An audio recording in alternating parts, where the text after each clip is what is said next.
अन्न आणि नागरी पुरवठा मंत्री धनंजय मुंडेंना आज मोठा धक्का बसलाय। राष्ट्रवादीची बीड जिल्हा कार्यकारिणीच बरखास्त करण्यात आली आहे। विष्णू साठेच्या निलंबनानंतर जिल्हा कार्यकारिणी बरखास्त झाली आहे। प्रदेशाध्यक्ष सुनील तटकरेंनी अशी कारवाई केली आहे आणि मुंडेंना मोठा धक्का दिलाय। चारित्र्याची पडताळणी करून नेमणुका करण्याच्या तटकरेंनी सूचना दिलेल्या आहेत।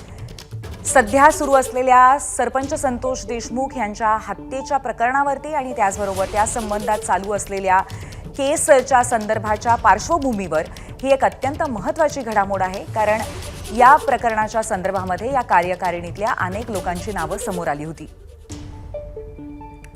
आपले प्रतिनिधी गोविंद शेळके आपल्या सोबत आहेत, आपण त्यांच्याशी संवाद साधूया। गोविंद, एकतर महत्त्वाची गोष्ट म्हणजे कायदा सुव्यवस्थेच्या दृष्टीने एक महत्त्वाची घडामोड, पण त्याचबरोबर राजकीय पातळीवरती धनंजय मुंडेंसाठी हा एक मोठा धक्का आहे। त्यांच्या संपूर्ण या कार्यकारिणीला जिल्ह्याच्या बरखास्त करणं, काय सांगाल अधिक? पूर्वी खरं तर अनेक लोक याच्याशी जोडले गेले होते असं नाही आहे, तर केवळ विष्णू साठे हा जो संतोष देशमुख हत्या प्रकरणातला आरोपी आहे तो राष्ट्रवादी काँग्रेसचा केजचा तालुका अध्यक्ष होता। केवळ एका पदाधिकाऱ्यावरती तसे आरोप झाले आणि म्हणून मागच्या काही दिवसापासूनच त्याच्यावरती निलंबनाच्या कारवाईनंतर बरखास्ती संदर्भातली मागणी होत होती आणि आपण बघतोय की ही घटना स्वतः सुनील तटकरे यांनी बोलून दाखवली होती। बीडचे जे जिल्हाध्यक्ष आहेत राष्ट्रवादी काँग्रेस राजेश्वर चव्हाण यांचं पद कायम ठेवण्यात आलेलं आहे अशी माहिती मिळते आता, आणि त्यांच्याकडेच जबाबदारी देण्यात आली आहे की यापुढे जे काही नवीन पदाधिकारी नेमणूक करायच्या त्यांच्या चारित्र्याची पडताळणी करून नेमणूक करा असे आदेश देण्यात आले। त्यामुळे स्वाभाविक आहे की धनंजय मुंडे यांच्याच नेतृत्वात ही जिल्हा कार्यकारिणी काम करत होती।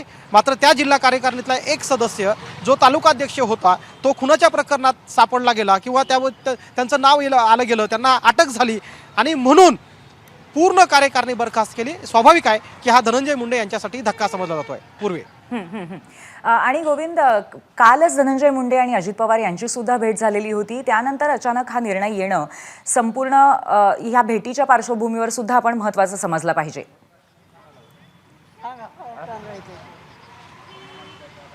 पूर्वी या दोन्ही गोष्टीचा मला वाटतं की संबंध जोडला नाही पाहिजे, कारण यापूर्वी सुद्धा धनंजय मुंडे यांनी अनेक वेळा अजित पवार यांची भेट घेतलेली होती।